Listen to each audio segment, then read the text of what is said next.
நீங்க 5 மணிக்கு வர சொன்னீங்க, நான் 2 மணிக்கு இங்க வந்துட்டேன். நீங்க 5 மணிக்கு வர சொன்னீங்க, உங்க வார்த்தையை மீறக்கூடாதுன்னு தான் கரெக்டா 5 மணிக்கு வந்தேன். காலையில இருந்தே நான் இங்கதாங்க இருக்கேன்.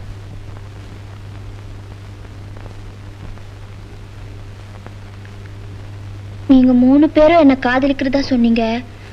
உங்களை ஏமாத்த எனக்கு மனசு வரல. அதனால உங்களுக்கு ஒரு உண்மையை சொல்ல போறேன். நான் இந்த ஊருக்கு வந்த புதுசுல ஒரு நாள் நான் சினிமா பார்த்துட்டு வரும்போது ஒரு ஆள் என்னை கெடுத்துட்டான். நான் தமிழ் பொண்ணு, அதனால அந்த ஆளை தான் கல்யாணம் பண்ண வேண்டியதா இருக்கு. என்னை மன்னிச்சிடுங்க.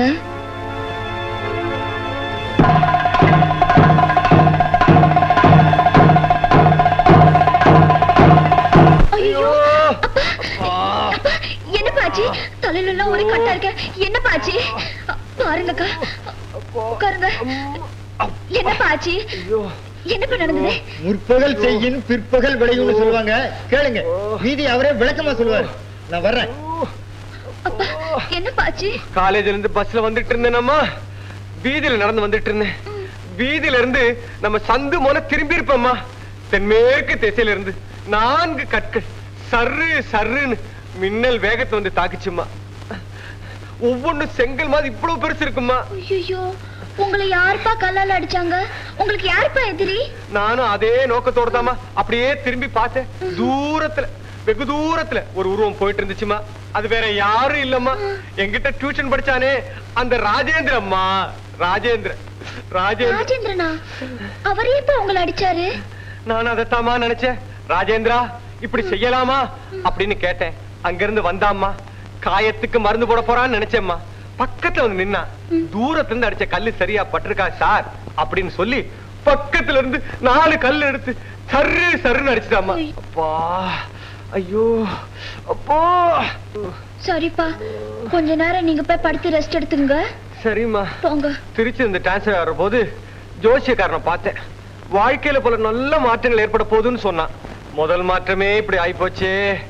அப்பா, அம்மா, ஐயோ.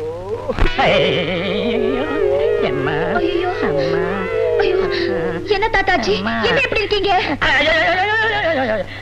வாங்க உட்காருங்க. வாங்க. காலையில போகும்போது நல்லா போனீங்க, இப்படி வரப்போகுது பிச்சைக்கார மாதிரி வரீங்களே. உட்காருங்க. என்ன தாத்தாச்சி? நான் டீ குடிக்கலாம்னு ரோட்டு பக்கம் போய்கிட்டு இருந்தேன். என் சிஷியன் வெங்கிட்டு நின்னுகிட்டு இருந்தேன். சார், எங்க வீட்டு பக்கம் டீ ரொம்ப பிரமாதமா இருக்கு, வாங்க சார்னு கூட்டிக்கிட்டு போனேன். நான் டீ குடிக்கும் போது ஏதோ ஒரு மாத்திரையை போட்டு கலந்தான். என்னடான்னு கேட்டேன். வைட்டமின் ஏ அப்படின்னா. உடம்புக்கு தெம்புன்னு நானும் குடிச்சிட்டேமா. அப்புறம் கொஞ்ச நேரத்துல என் கண்ணெல்லாம் கிருக்குன்னு சுத்தி மயக்கமாகி விழுந்துட்டேன். முடிச்சு பாக்குறேன், பார்த்தா பாலடைஞ்ச வீடு. அங்க நான் என்ன நிலைமையில நின்னு தெரியுமா?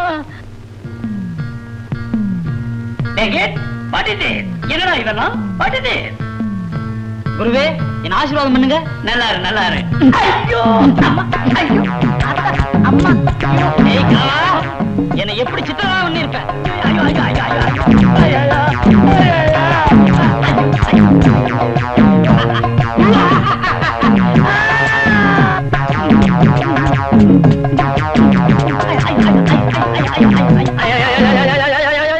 ஐயோ, அதனால அடி வர்றாரு காணாத அடிமா. நானாவது கணக்கோட அடிச்சேன், அவன் கணக்கு வழக்கு இல்லாம இடி மாதிரி அடி அடிச்சு போட்டான். எலும்புகளான்னு ஒரு மாவா போச்சு. ஏமா, கொஞ்ச நேரம் நான் உள்ள போய் படுத்துக்கிறேன். சரி தாத்தா, நீங்க போய் படுங்க. யாரு உள்ள படுத்துருக்கிறது? அப்பா. கொப்பனா? டேய், இது பண்ணிட்டு கட்லோட்டு கீழே இருங்கடா, நான் படுக்கணும். ஏமா, அவனும் கட்டு கட்டி இருப்பான் இருக்குது. அவன் எங்க போய் மாட்டினா? ராஜேந்திரன் கிட்ட. தெரியுமா, அவன் அந்த தூண்ல வச்சு சொத்து சொத்து சொத்து சொத்துன்னு முட்டும் போதே நான் நினைச்சேன் இப்படி மாட்டுவான் அப்படின்னு. குடும்பமே கத்தா. சரி, நீங்க ஐயோ அம்மா. என்ன கழுது, அப்பாவும் தாத்தா இப்படி அடிபட்டு கிடக்குறாங்க, நீங்க பாட்டு சிரிச்சிட்டு இருக்கீங்களே. என்ன பண்ண சொல்ற? சீன் அப்படி. இவங்க அடிபட்டாலும் பரவாயில்ல, ஆம்பளைங்க உங்க அம்மா பத்தி நினைச்சு பாத்தியா? ஆமா, பழனிசாமி கிட்ட அம்மா தினமும் வேலை வாங்குவாங்க. அம்மா வேற அரிசி கடைக்கு போயிருக்காங்க. அந்த ஆள் கோபத்துல ஏதாவது பண்ணிட்டாருன்னா இருக்கா, நான் போய் பார்த்துட்டு வரேன்.